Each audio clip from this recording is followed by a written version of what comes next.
minggu, setiap hari Jumaat, kita sebagai seorang lelaki Islam difardukan ke atas kita untuk melaksanakan solat Jumaat, kecuali beberapa keadaannya kita telah hadapi setahun yang lalu. Dengan lebih kurang 6 ke 7 minggu kita tak bersolat Jumaat.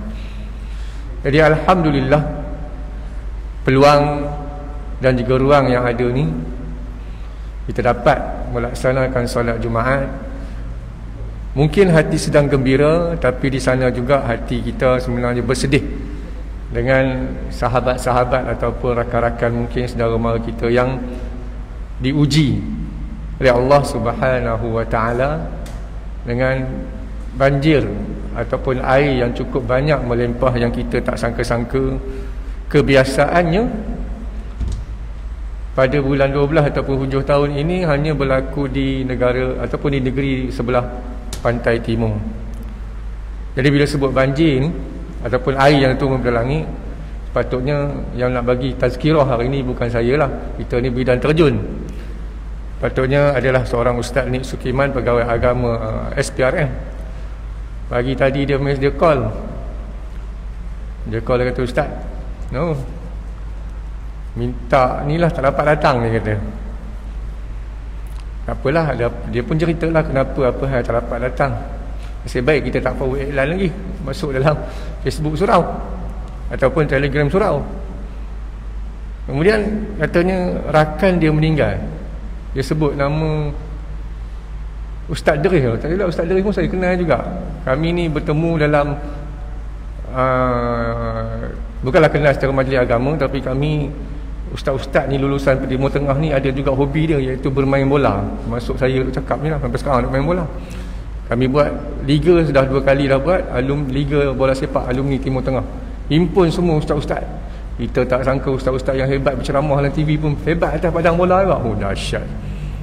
Jadi Ustaz Nik Sukiman pun kata meninggal. Kenapa? Dia ambil booster 2 hari lepas ataupun semalam. Bukan nak menakutkan dah, cuma nak mengingatkan. Ambil booster, kemudian lepas booster tu, yelah, bila banjir berlaku tu, dia pun tolonglah kawan-kawan yang mana rumah terjejas. Mana dia buat kerja berat. Lepas buat kerja berat, orang yang ada kaki bola ni, minat bola, tahu je lah, tak dapat sepak bola ni, dia punya gian tu lain macam. Pergi main bola pula, ada latihan katanya bola sepak. Nak jadi cerita, tiba-tiba dia sesak nafas, muntah dan sebagainya, sakit lah. Masuk ke hospital, oksigen terus drop dan ditidurkan. Tapi bila meninggal, buat ni lah, sebelum nak keluar daripada hospital pagi tadi di pantai dalam, memang tak ada COVID-19. Cumanya bila KKM kata lepas sesiapa yang lepas disuntik, kan ada pantang lah kurang-kurang seminggu, jangan angkat berat dan sebagainya sport. Tapi artis ni lah, umur makin bertambah. Jadi itulah ceritanya, sebab banjir, nak tolong kawan, insya-Allah asbab pada itulah. Moga-moga diberi ganjaran oleh Allah Subhanahu wa taala. Jadi kita pula di sini viral dalam media sosial. Sekarang media sosial cepat je viral. Itulah hampa. Mau banjir tak terus, semayang jarak-jarak tu dia kata. Semayang jarak-jarak. Kita tak ada jarak 1 meter kan. Kalau belah sendiri Selangor kata 1.5 lagi tu kan. Kadang-kadang duk pergi jalan belah Selangor kata macam lain pula rasanya, sebab di wilayah percuan dah 1 meter. Cuma nak ingatkan, apa yang berlaku itu bukanlah saja-saja dibuat. Yang buat keputusan pun bukan calang-calang orang. Hadis Rasulullah SAW pun ada sebut, ulama ni apabila berijtihad, Mereka kebanyakan yang berijtihad atas disiplin ilmu. Mereka memahami apa yang mereka belajar dalam bidang mereka. Kita kalau kita tak faham bahagian perubatan, kita tanyalah orang yang belajar perubatan, tanya doktor. Contohlah, anak nombor 2 saya dah umur 12 tahun tahun ni. Pernah umur 2 tahun keluar something kat telinga, cecair. Pergilah KK di Pusing 9, berjumpa dengan seorang doktor Melayu. Oh, kata dia infection. Okey, tak apalah, kita pun okey lah, bagilah dapat ubat dan sebagainya. Lepas 3-4 hari, seorang ibu ni hatilah isteri kita. Seorang ibu ni bila sayang anak dia memang sayang lebih-lebih lah, lebih-lebih lagi dengan suami dia. Suami duk buat perangai, jadilah Hanafi. Mereka ada sixth sense.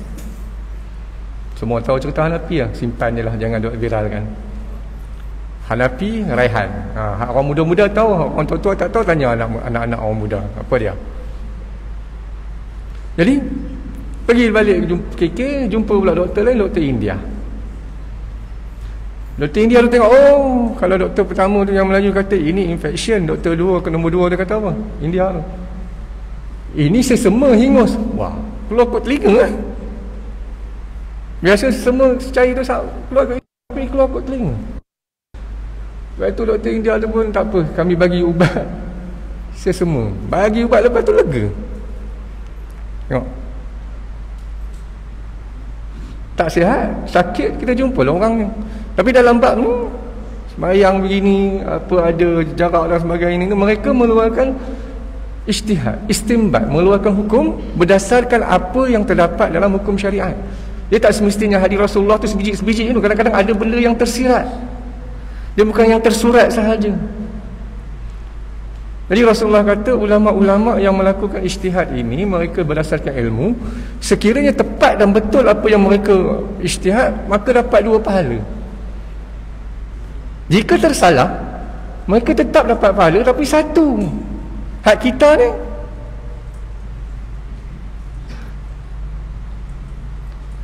Saya terbaca dalam posting dalam Ustaz Dr. Sheikh Sahrizan. Dia menghadiri tentang orang Malaysia dalam media sosial. Orang Malaysia dalam media sosial ni, majoriti tak suka kepada ilmiah, tak suka kepada fakta. Mereka lebih suka kepada apa? Gosip-gosip. Kebanyakan bila kita nak bersembang tentang fakta, mereka akan bantai kita balik. Jadi kalau inilah suasana media sosial yang ada di negara kita, maknanya kita tak boleh menggunakan media sosial sebagai untuk mencambah minda, untuk menambah ilmu. Hak ni yang berlaku fakta ni sekarang. Akhirnya yang benda yang dapat tumpuan ialah benda viral-viral, benda yang fakta. Malam petang ni, ayat hari ni insya-Allah nak membawa cerita tentang Allah kata kami memberi perumpamaan kehidupan di dunia ini seperti kami turunkan air daripada langit. Kita duk cerita banjir dan sebagainya, Tuhan marah dan sebagainya. Tiba-tiba dalam Al-Quran Allah kata kehidupan dunia ini kami berikan perumpamaannya seperti air daripada langit. Kenapa Allah Subhanahu Wa Taala cerita macam tu? Kita dah tengok hujan, hari ni nak hujan kot, angin kuat. Esok lusa wallahu alam. Tapi dalam masa yang sama, ayat yang lain Allah kata Allah mencipta langit dan bumi, matahari dan bintang, bulan dan sebagainya. Allah sebut. Bukankah 2 hari sebelum tu ceritakan seorang profesor, Dr. Profesor Azizan dah bagi warning air pasang akan berlaku di sekian-sekian tempat di Kelang. Bila tengok balik, kalau kita belajar betul-betul orang nelayan, orang laut, Allah sebut dalam Quran bulan efek kepada kenaikan air pun ada. Air pasang, surut dan pasang. Allah sebut lama dah. Tiba-tiba hari ni, hari ni kita nak dengar tentang Allah Subhanahu Wa Taala kata a'udzubillahi minasyaitonirrajim. Kawan-kawan saya ambil 2 lah. Satu dalam surah Al-Kahfi, satu lagi dalam surah Al-An'am, sebagai koreksi diri kita.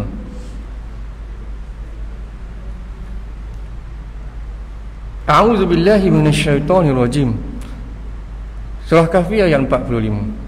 Kita digalakkan baca dalam pagi Jumaat ataupun hari Jumaat. At least paling tidak 10 ayat. Yang pertama, wadrib lahum mathalal hayatid dunya kama in anzalnahu minas sama' fakhtalata bihi nabatul ardh فأصبح حشيما تزروه رياح وكان الله على كل شيء مقتدرا. صدق الله العظيم. Al-Kahf 45. Wadrib lahum mathalal hayatid dunya, kata Allah Subhanahu wa taala. Wadrib lahum. Kalau orang belajar bahasa Arab, orang yang belajar bahasa Arab, dia tahu daraba ni maksud dia pukul. Tapi dalam ayat Al-Quran ni bukan pukul ataupun rembat. Kalau dalam bahasa Arab lo tengok, budak-budak yang biasa, yang minat bola ni selalu, generasi baru ni kalau tengok bola, dia tengok dekat TV lah, dia semua handphone ni. Link ada link. Kena pula pengulas Arab, Allah. Game 3-4 pagi pun celik mata lagi. Sebab apa? Dia punya semangat kalau sepak, idrib ila marma, dia sepak ke arah gol, hadaf, gol. Tapi di sini tak adalah gol, bukan sepak, bukan pukul. Wadrib lahum mathalal hayatid dunya, berilah perumpamaan kepada mereka wahai Muhammad, al hayatid, masalah hayatid dunya, kehidupan dunia ni seperti apa? Kama'in, seperti air, anzalnahu minas sama', kami turunkannya daripada langit. Kalau air turun daripada langit, namanya air hujan. Bila hujan turun, kita dah baca doa, Allahumma sayyiban nafi'an, moga-moga hujan itu memberi manfaat kepada kita. Kalau lebih sangat hujan, ada doanya. Jadi Allah kata, berilah perumpamaan kepada mereka wahai Muhammad, kehidupan di dunia ini seperti air yang kami turun daripada langit. Kita nak fokus sampai situ. Hak lain tu tak apa, masa pun terhad. Tengok pula pada ayat surah Yunus 24. A'udzubillahi minasyaitonirrajim. Innama mathalul hayatid dunya كما إن أنزلناه من السماء فاختلط به نبات الأرض مما يأكل الناس والأنعام. صدق الله العظيم. إنما, hanya saja, mathalul hayatid dunya, contoh perumpamaan kehidupan dunia. Macam tadilah ayat surah Kahfi tadi, tapi ayat surah Kahfi bermula dengan wadrib lahum mathalal hayatid dunya. Itu surah Kahfi. Surah Yunus ayat 24, innama mathalul hayatid dunya. Ada juga mathalul hayatid dunya. Hanya saja perumpamaan kehidupan di dunia ini, kata Allah Subhanahu wa taala, kama in anzalnahu minas sama', seperti mana air kami turunkan daripada langit. Dua-dua ayat ni Allah bagi tahu kepada kita, cerita dengan kita, Allah berbicara dengan kita. Kehidupan dunia ni seperti air yang kami turun daripada langit. Kebetulan air banyak turun baru-baru ni, kita pun saya petik lah ayat ni, tak apalah. Sambil-sambil kita nak mengingat kenapa Allah Subhanahu Wa Taala cerita begini. Kalau di Jepun sana tu, Jepun, berapa ramai orang nak masuk Islam, orang Jepun. Jepang, itu bahasa Indon. Bahasa Arab sebut Yaban, Al-Yabani, orang Jepun. Mereka nak masuk Islam, tapi nak cari Quran terjemahan Jepun cukup susah. Kita alhamdulillah pakat wakaf Quran semua, baca belum tentu. Contohlah masuk hak cakap ni pun.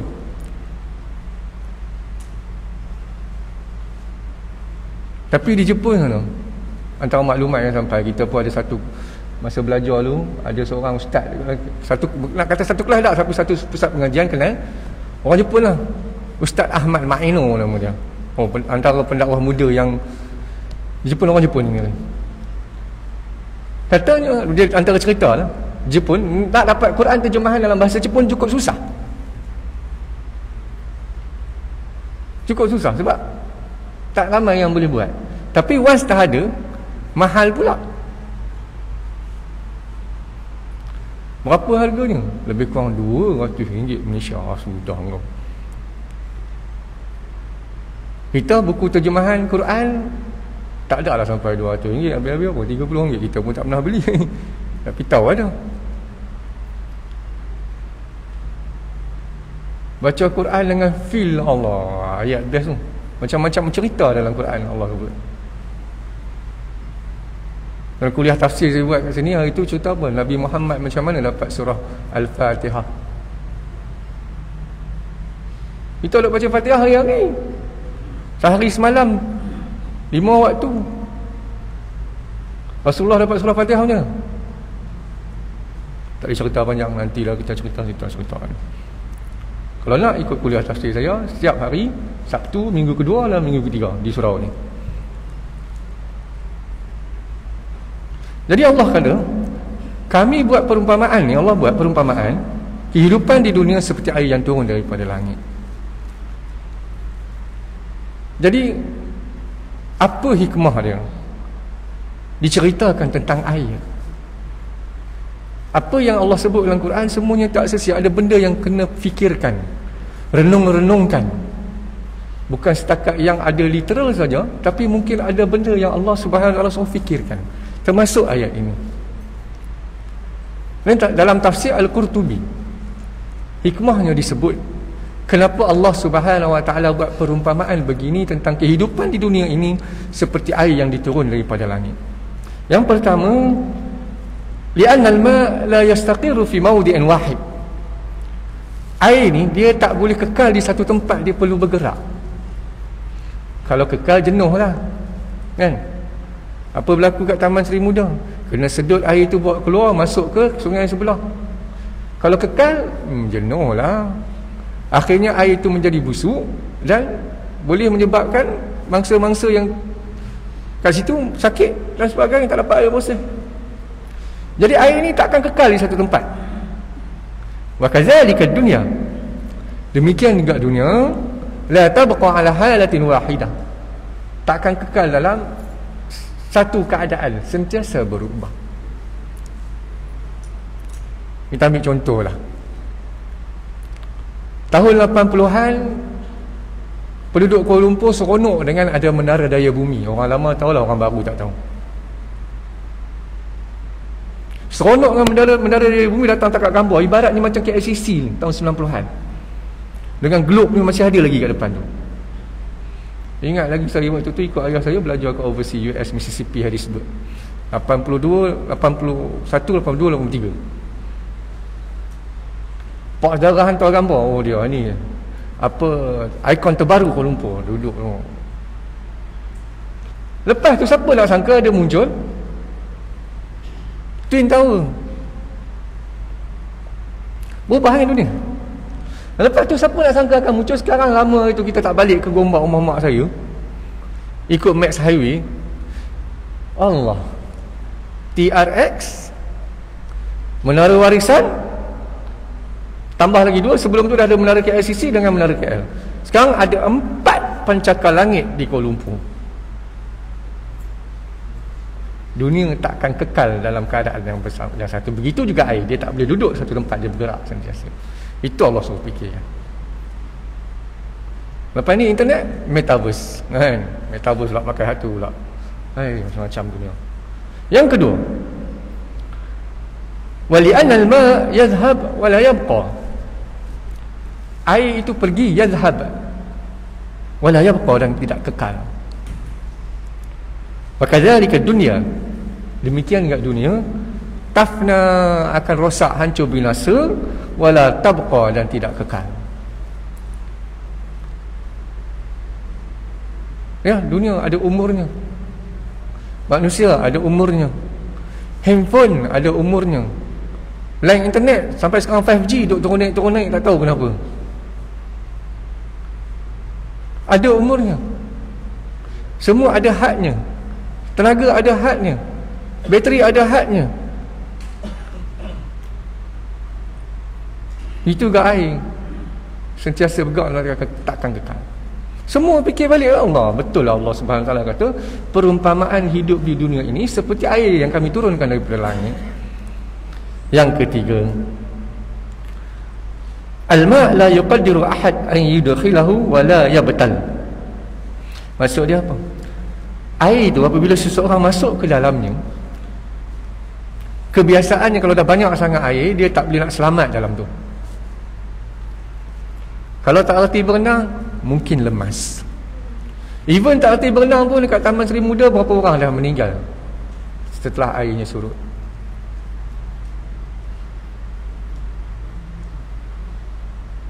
Wa kadzalika dunya. Demikian juga dunia, kata Allah Subhanahu Wa Taala berdasarkan ni hikmah dalam tafsir Al-Qurtubi, la yusallimu ahad min fitnatiha wa afatiha. Seorang pun tak akan selamat daripada fitnah ni dan juga dugaan dunia. Banyak dugaan dan cubaan yang ada di dunia ni. Kita pun kadang-kadang tak terhitung dugaan. Kalau orang jenis makan je, dugaan dia makan je. Sampai umur 35 dah disahkan diabetes, sakit darah tinggi, semua semua lengkap package 4 serangkai. Sedangkan penyakit-penyakit tu dulu-dulu umur 50-an baru kena. Sekarang seawal 35 tahun. Bukan saya cakap, WHO cakap, boleh pergi cek kajian dia orang. Kadang-kadang orang kata itu Yahudi punya, tak apalah. Kau tengok sekarang, hak tua makin sihat, hak muda makin sakit. Bukan nak kata. Kemudian data lagi apa kata? Kesihatan kata. Kalau ada doktor boleh sahkan, sakit jantung antara wanita dan lelaki, siapa paling tinggi sekali risiko kena? Lelaki, bukan wanita. Allah. Macam-macam ada. Kalau nak cerita tentang godaan dunia, cubaan dunia, Allah. Tengok kalau remaja pula, bila dia umur macam kita dululah. Zaman sekarang budak remaja sekarang tak ada handphone, kelakar. Bila tengok kawan-kawan dia ada handphone, dia tak ada handphone, ayah duk bagi tak bagi ada handphone, dia terasa dia nak. Itu yang jadi bukan-bukan kadang-kadang. Zaman kita kecil-kecil tu teringin apa, tengok orang pakai kasut bola, kita minat bola, tengok kasut bola, habis-habis pakai kasut toyu je orang Kedah dah. Tapi zaman sekarang budak-budak tak pakai dah kasut toyu, harga RM9. Sebab kasut bola yang sedap-sedap pun boleh dapat harga murah. Itu cara kanak-kanak teringin. Kemudian mungkin juga dalam budak sekolah dah ada 1, jar 2, jar 3, mereka teringin apa budak lain ada, mereka nak, kadang-kadang pencuri benda orang besar sikit macam mana, mungkin sophisticated, maju sikit dia punya perangai dah, naik dah umur dah mungkin 20-an, 25, tengok kawan tu pakai H, dia pun nak H juga. Kita pakai H juga, Honda motor lah, Honda Wave okey lah. Tengok pula kawan tu bila sampai 40-an, macam kita 43, kawan-kawan 40-an semua dah tukar motor besar belaka, pakai skuter semua. Hak baru pun ADV 13,000 kan. Ada seorang kawan yang kata, kawan aku duk cucuk suruh beli, aku beli lah. Dia hak cucuk tak beli pun. Racun itu benar, orang kata racun itu benar. Orang duk cucuk kita kan, belilah motor besar. Tak nak aku nak pakai LC sampai rosak. Begitu juga geng naik basikal. Mula-mula pakai hak berapa? 200-300. Lama-lama kawan duk cucuk cobaan tu, dia beli hak 5,000 tu je. Mana yang betul lah kata Allah SWT. Kehidupan dunia ni kami beri contoh seperti air yang diturunkan daripada langit. Kemudian yang keempat, wali anal ma idza kana biqadar kana nafi'an munbatta. Air ni apabila sikit boleh disukat, memberi banyak manfaat kepada kita. Wa idza jawaza al-miqdar, apabila air itu melampaui batas, kana darran muhlaqa, air itu akan memberi mudarat dan menghancurkan. Hujan sikit okeylah, seronoklah mandi hujan. Tapi sekarang tak boleh mandi hujan, bahaya sebab air hujan yang turun tu tengok jatuh atas kereta, kotor je. Sampai kita pun dah jadi bapa orang ni pun nak suruh anak mandi hujan tak bagi. Masuk. Tapi bapak dia dulu pantang time hujan. Sebab apa? Dulu hujan dia fresh, dunia fresh, alam fresh. Siap main bola lagi waktu tu lah, nak slide orang, kaki orang kan. Itu dululah. Tapi sekarang, tapi once air hujan tu banyak, turun dengan lebatnya baru-baru ni, dalam masa 24 jam, taburan hujan itu sebanyak sebulan punya taburan apa berlaku. Dar sebut sini, wa iza jawazal miqdar, apabila air itu banyak, kana daran muhlaqa, air itu akan menjadi mudarat dan menghancurkan. Tsunami 2000 apa Malaysia, 2000 apa tu, semua orang suka duduk tepi laut, menikmati pemandangan yang cukup cantik bila matahari tu nak terbenam lagi lah. Pakak-pakak ambil kamera gambar lawa. Tapi bila tsunami berlaku, kelajuan ombak tu lebih kurang 250 km sejam. Selaju kapal terbang nak take off, macam mana kita orang terbang nak take off? Pegang. Selaju itu, nampak? Bila air selaju itu akhirnya apa? Kana darran muhlaqa, air itu jawaza miqdar, melampaui batas, melebihi air itu, menyebabkan dia ramainya meninggal, rosak dan sebagainya. Wa kadzalika dunya al-kafafu minha yanfa', demikian dekat dunia, sikit daripadanya, ambil dunia sikit je, insya-Allah memberi manfaat. Wa fuduluha yadur, dan lebih sangat ambil kehidupan dunia ni kadang-kadang boleh memberi mudarat kepada kita. Jadi Allah dah bicara lama dengan kita tentang air hujan. Alhamdulillah hari ini kita dapat dengar sebelum nak solat Jumaat. Apa dia? Paling tidak ada 2 ayat azan lah. Boleh tengok dalam surah Al-An'am 24, surah Yunus ayat 24, surah Kahfi ayat 45. Jadi bila tengok kehidupan dunia ni, ada seorang tanya kepada Rasulullah, bagaimana wahai Rasulullah aku nak menjadi manusia yang berjaya? Rasulullah kata apa? Yang terjemahannya, kau tinggalkan dunia, ambil sedikit je, jangan lebih-lebih. Kalau lebih sangat, sama dengan poin keempat tadi, kamu akan rosak binasa. Kalau kurang, insya-Allah. Jadi dunia ni jadi tempat kita, jambatan esok kita nak bertemu dengan Allah Subhanahu wa taala. Tengok ada orang memerlukan, keluarlah duit sikit, tenaga ke apa, tak kisahlah. Sebab esok di sana dihisap, kita pun tak tahu amalan kita mana satu. Manalah nak tahu. Disebabkan asbab keluar duit. Apa baru-baru ni viral yang orang daripada Melaka kan, RM50 dalam poket lah. Esok awal ni pagi tadi interview dengan dia, saya tak ada apa-apa sebenarnya. Dia boleh humble lagi, umur 29 tahun, nama dia pun Omar. Kita pun tahu esok asbab dia buat macam tu, tiba-tiba pahala dia digandakan lagi. Kita tak jealous ke? Jadi gunakanlah dunia ini sebagai tempat kita nak invest kita esok di hari akhirat. Rasa cukuplah setakat ni. InsyaAllah kalau ada masa lagi, kita jumpa lagi. Yang baik datang kepada Allah Subhanahu wa ta'ala, yang buruk datang pada saya sendiri. Wabillahi taufiq wal hidayah. Wassalamualaikum warahmatullahi wabarakatuh.